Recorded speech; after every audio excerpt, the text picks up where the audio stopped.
오늘 함께 살펴볼 자료는 소설 모랜도 갱생의 발췌본인데요.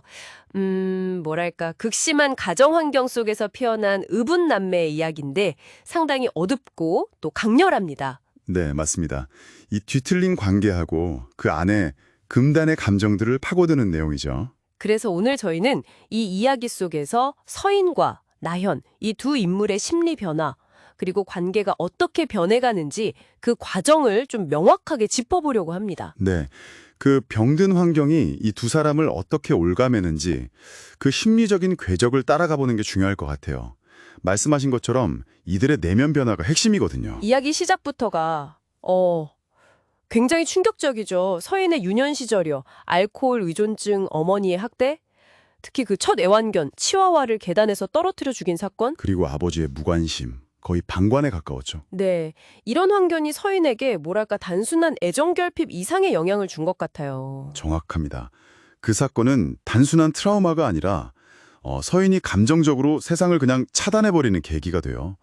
타인의 고통에 무감각해지는 거죠. 아, 일종의 방어 기제 같은 거군요. 네, 그렇죠. 자료에서도 이걸 통해 역설적인 자유함을 느꼈다고 하잖아요. 그게 참 감정을 끊어냄으로써 고통에서 벗어나려는 그런 처절한 생존 방식인 셈이에요. 그게 나중에 나연을 대하는 태도에도 영향을 미치는 거군요. 네, 그 냉담함이나 뭐랄까 사람을 조종하려는 성향의 뿌리가 거기 있다고 볼 수 있겠죠. 참 비극적이네요. 그러다가 아버지의 오랜 내연녀, 나중에 계모가 되는 양사라, 그리고 그녀의 입양딸 나연이 등장하면서 상황이 또 달라지죠. 네, 새로운 변수가 생긴 거죠. 서인이 처음에는 당연히 경계심을 보입니다. 그런데 점차 나현을 자기 계획의 대상으로 삼기 시작해요. 이 접근 방식이 상당히 의도적으로 보입니다. 아주 계산적이죠. 자료를 자세히 보면 서인이 나연의 심리를 어떻게 파고드는지 서서히 길들이는 과정이 꽤 상세하게 나와요. 특히 부모님이 해외 학회 때문에 집을 비운 2주, 그때 서인의 빌라에서 함께 지내면서 벌어지는 일들이 결정적인 것 같아요. 맞아요. 그 기간 동안 경계를 허물고 또 의존하게 만들고 심리적 조종의 어떤 전형을 보여주죠. 성적인 긴장감을 조성하다가 결국 선을 넘는 장면들, 서재라던가 계단이라던가 노골적인 묘사들이 나오는데 네, 이게 단순한 끌림이라기보다는 뭐랄까 서인의 통제 욕구가 발현된 결과로 해석될 여지가 많다고 봅니다. 그럼 나연의 입장은 어땠을까요? 죄책감도 있었을 테고 동시에 서인에게 끌리는 감정도 있었을 텐데 굉장히 혼란스러웠을 것 같아요. 그렇죠. 그 부분이 이 관계의 복잡성을 더하는 지점입니다.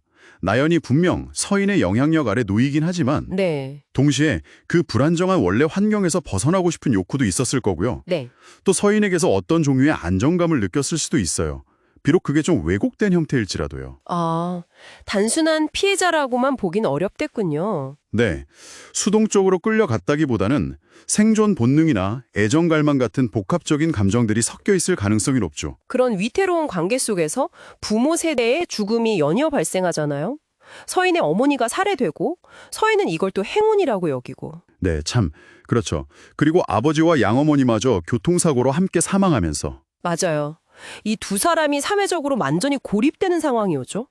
이런 사건들이 이들의 관계에는 어떤 영향을 미치게 될까요? 어떻게 보면 외부의 시선이나 규범에서 완전히 벗어나는 계기가 되기도 하고요.